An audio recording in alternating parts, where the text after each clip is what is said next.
No, so ngayon, no, tignan nyo kung gaano kahangal ang mga tao ngayon. No?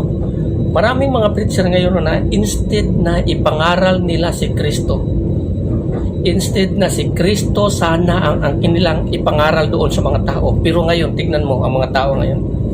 Ipinangaral nila ang kanilang mga religion, ang kanilang mga simbahan. Ano bang tawag nito? For recruitment. Hindi ko sinasabing masama. Pero noong unang panahon, silang Apostol Pablo, ang mga apostolis, kailanman hindi ka makarinig dyan na ipinangaral nila ang kanilang mga religion, mga relihiyon nila. Ang ipinangaral nila noon, si Kristo. Tapos maraming mga tao na nakikinig at tinanggap nila si Kristo, at sabi doon sa Biblia, nagkaroon sila ng buhay na walang hanggan. Pero tignan mo ang mga tao ngayon, sa ngayon na henerasyon, kabaliktaran. No, kabaliktaran para sa kanila, kasi nga hindi nila ipinangaral si Kristo. So nangangahulugan, at ang ipinangaral nila ay kanyang relihiyon. So nangangahulugan para sa kanila, si Kristo ay hindi daan patungo sa buhay na walang hanggan. Kasi nga kung si Kristo ang ipangaral mo, naniniwala ka na si Kristo ang siyang daan. Pero tignan mo, instead na ipangaral nila si Kristo, ang ipinangaral nila ngayon ay ang kanilang mga religion. So nangangahulugan na para sa kanila ang kaligtasan nasa religion nila. Kailanman dyan sa Biblia, wala kang mababasa dyan na ang religion magliligtas sa iyo, kundi si Kristo. Dito sa mundong ito, walang ibang pangalan na binigay ng Diyos Ama sa bawat tao na siyang ikaliligtas ng bawat isa. Kay Kristo lamang, si Kristo Jesus lamang, at wala nang iba. Pero tignan mo ang mga false prophet, mga propeta ni Satanas na nangangaral patungkol sa mga religion. Ayon doon sa Biblia, diba, sabi ng Kristo, nababalaan niya, diba, na every time na tinatahak niyo ang mga katubigan upang makapangaral kahit isa man lamang na inyong makuha, at ginawa niyo siyang magiging mas maimpyerno pa kaysa sa inyo. So mag-ingat kayo sa inyong mga pinapangaral, kasi noong unang panahon, pinangaral ng mga apostol si Kristo Jesus lamang. Maraming mga religion na hindi sumusunod sa kautusan, hindi sumusunod sa mga salita ng ating Panginoon. Kaya nga may Biblia dinidistribute ng Panginoon ang Biblia pakalat sa buong mundo upang bibigyan ng pagkakataon ang taong mamili ayon dito sa nakasulat sa Biblia kung kanino kasusunod, sa mga itinuturo ng inyong religion or ang itinuturo mismo ng Biblia, ang salita ng Diyos. Tignan mo ngayon ang mga religion. Maraming mga religion ngayon nagtuturo ng mga turo ng demonyo. Kinokontrol ni Satanas ang bawat leader, bawat church leader at mga simbahan. Kaya nga may Biblia binibigay ito sa atin na bawat isa. Meron tayo nito. Kung wala ka niyan, meron na itong mga apps sa Play Store. Pwede ka magbabasa doon. I-compare mo ang mga nababasa mo dito sa Biblia sa itinuturo sa inyong mga religion. Kung may makita ka dyan na sinasabi nila na kabaliktaran dito sa Biblia, umalis ka dyan, kasi nga they are leading to hell. Kung susunod ka sa kanila, dire-diretso ka rin sa impyerno. Marami kasing mga tao na alam nila kung ano ang sinasabi sa kautusan, kung ano ang sinasabi ng Biblia, kung ano ang sinasabi ng salita ng Panginoon, na alam nila ngayon ang totoo, ngunit may nakita sila, kumbaga, ang itinuturo ng kanilang mga religion na ganito ganyan, hindi na nila sinusunod kung ano ang sinasabi ng Biblia. Mas pinapaniwalaan nila yung sinasabi ng kanilang religion. So dito pa lang ang tao naliligaw na, nililinlang na. Tignan mo kung gaano or paano ni Satanas nililinlang ang isipan ng tao upang ang tao maniniwala sa kasinungalingan. Lagi niyong tandaan, si Satanas ang ama ng kasinungalingan. Ngayon, kung kayo ay namumuhay sa kasinungalingan, ang inyong ama si Satanas. Klaro po ang sinasabi sa Biblia. So, bibigyan ko pong babala ang mga taong false prophet ni Satanas, na instead na ipinapangaral nila si Kristo, ang religion ng kanila ipinapangaral. Proud na proud sila nito, ganyan. Kailanman hindi sila nagiging proud na sila ay followers ni Kristo, kundi nagiging proud sila dahil proud sila sa kanilang mga religion, hindi kay Kristo Jesus. So sa daling paraan, sa daling salita, mas pinapaniwalaan nila na ang kanilang religion ang siyang magliligtas sa kanila. So mag-ingat po kayo sa mga ganitong klaseng mindset.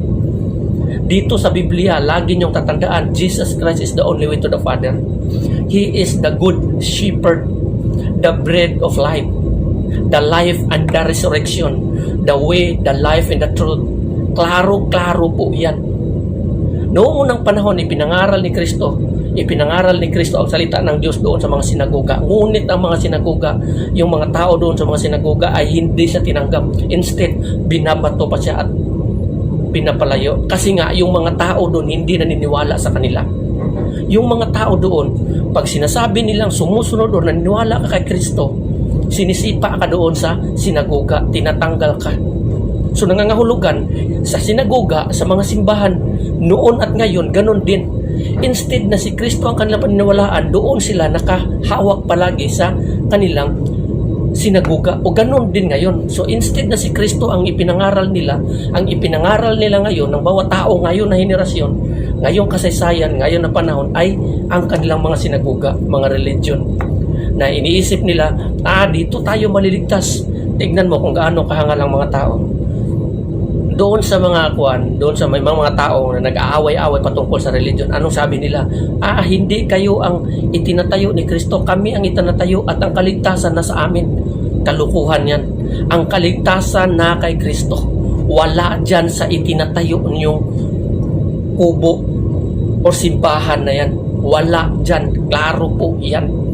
Si Kristo na nagsabi dito sa Matthew chapter 6 na kung sakaling magdasal ka, huwag mong gawin ang ginagawa ng mga hypocrites. Mahilig magdasal na nakatayo sa loob ng sinagoga. Anong sa loob ng sinagoga? Religion, simbahan. Mahilig silang nakatayo doon.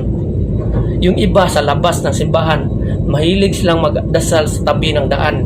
Ngunit ang sabi ni Kristo, huwag na huwag mong gagawin ang kanilang mga ginagawa. Sabi ni Kristo, anong tawag sa kanila? They are hypocrites. Kung magdasal ka, pumasok ka sa iyong kwarto. Takpan mo ang iyong pintuan at saka bintana. Magdasal ka sa iyong Ama na nasa langit at siya na tumitingin sa iyo ay maggaganti sa iyo. Klarong-klaro po yan. So nangangahulugan ang kaligtasan natin na kay Kristo. Wala dyan sa ipinapangaral nyo upang dumami kayo. Marami kasi ngayon, pag damor na marami tayong maliligtas dyan sa simbahan na yan. Kahit pa ilang milyon kayo dyan, kung iilan lamang ang tao na tinanggap si Kristo sa kanilang puso bilang Diyos at tagapagligtas, sila lamang ang maliligtas. At yung mga taong napapasok-pasok dyan, na balik pa rin sa dating gawa, at hindi nyo sinasabi ang buong katotohanan dyan sa religion, mga tao hindi pa rin makaabot sa kalwalatian ng Diyos. Kaya mag-ingat kayo. Si Kristo ang dapat ninyong nagiging sentro sa lahat ng pangangaral. Kasi nasa Kanya ang kaligtasan. Kung may lalapit sa inyo, dala yung truck o kaya mangangaral sa inyo patungkol sa mga religion. Kami maligtas, pasok kayo dito. Huwag kayong sumunod sa kanila. Kasi nga, sa pangaral pa lamang nila, hindi na si Kristo ang kanilang sentro. Dapat kasi ang ipinangaral nila si Kristo. Tapos sabi nila, ipinangaral naman namin si Kristo. Pag makuha namin sila, pumasok sila doon sa religion. Ipangaral mo si Kristo, hindi ang religion. Kailanman hindi mo marinig ng mga tao dyan noon sa Biblia na ipinangaral nila ang kanilang religion.